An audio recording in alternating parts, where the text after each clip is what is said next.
Earlier today, my team and I visited one of the most haunted pubs in England, the Black Swan Inn in York.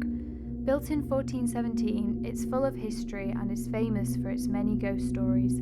We wanted to find out more, so come and join us on our journey. So, can you just tell us a bit about the history of this room in particular? This would have been like the main sort of downstairs living area of the first of the houses, and then there's a matching room the other side of the corridor that would have been like semi-detached now, but very old.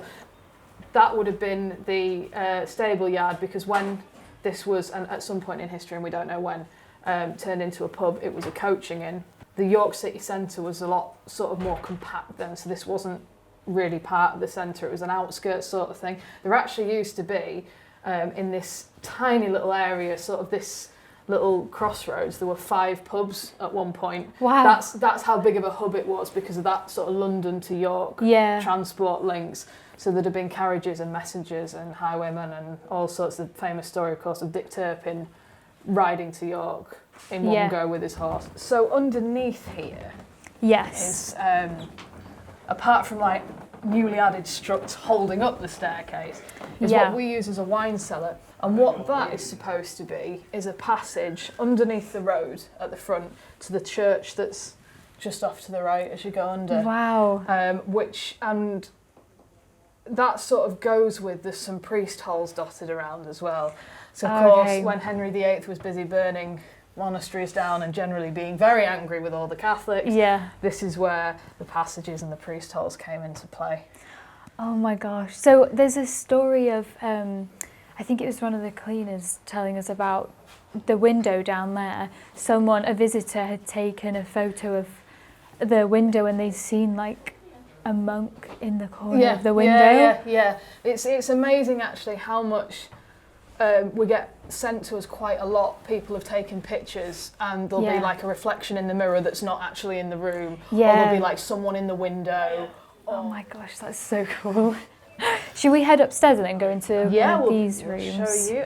Nobody knows who the artist is. If you actually look really closely, he's painted like faces and different things into the panelling. That's so cool. There's one I'll show you in a bit because it's in that corner, but there's a skeleton, like a skull.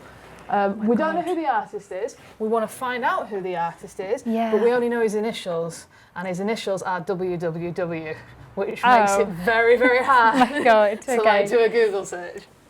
There's one just here. Can you see like the skull here? So there's the eye sockets there. Oh my God, and the nose sockets, and then the top of his spine there.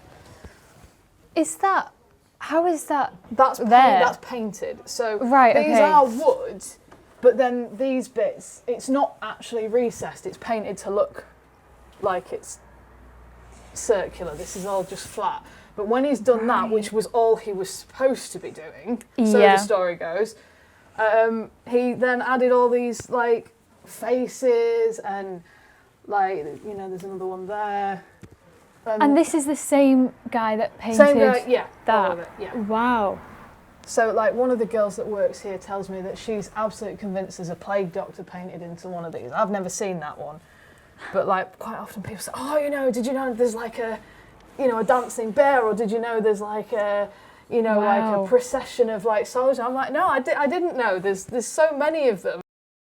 Are you able to just tell us about some of the stories that some guests have told you or other staff members about when they've stayed over? So we've had like loads of guests come to do like their own haunted nights ghost hunting, and we have like professional events. One of the guys once came in with his wife and he was doing like ghost hunting and everything. Every time he left the room, his like monitor would like beep and buzz really loudly, but as soon as he came back to join his wife to see it happening, it would stop completely. So the wife was always quite freaked out, and I think they left earlier than planned as well because she didn't like it. Yeah, I'm not surprised. But a load of guests who have stayed here say they hear things at night time. I think the weirdest one, I was told by a customer actually that they heard a baby crying. So oh my God. She left in the middle of the night. Wow. Her daughter came back to pick up her stuff because she wouldn't come back. Wow. So, God, imagine being that scared. Yeah, I was told that like I think a year after I'd started working here that the mum was freaked out, so she'd left. and sent her daughter here to get the stuff that she just completely abandoned. The pub itself is like its own separate like entity. It's so old and it's got such character that regardless of like whether the person running it, like I like to think I'm running it well, but even if someone was running it badly, the pub itself would still be amazing. Yeah. You can't ever take that from it. Like you could mess up like what you were offering so badly, but the pub will always be just this like gorgeous gem, like right in the heart of York. Absolutely. And when we're sat here now, there's like little things from the past, like you were saying to me earlier, that pipe over there. So they found that when they were doing renovations a really long time ago, and they just sort of like rubbish, threw it away, and apparently like that the whole building just got like freezing cold, and they couldn't figure out why until someone fetched this pipe back in, and then it went back to normal, which is why it's locked in that case. It really is such an interesting place and holds so much character. Yeah. After a day at the pub, we finished filming and found the whole experience very interesting, from learning about the long history to the famous ghost stories.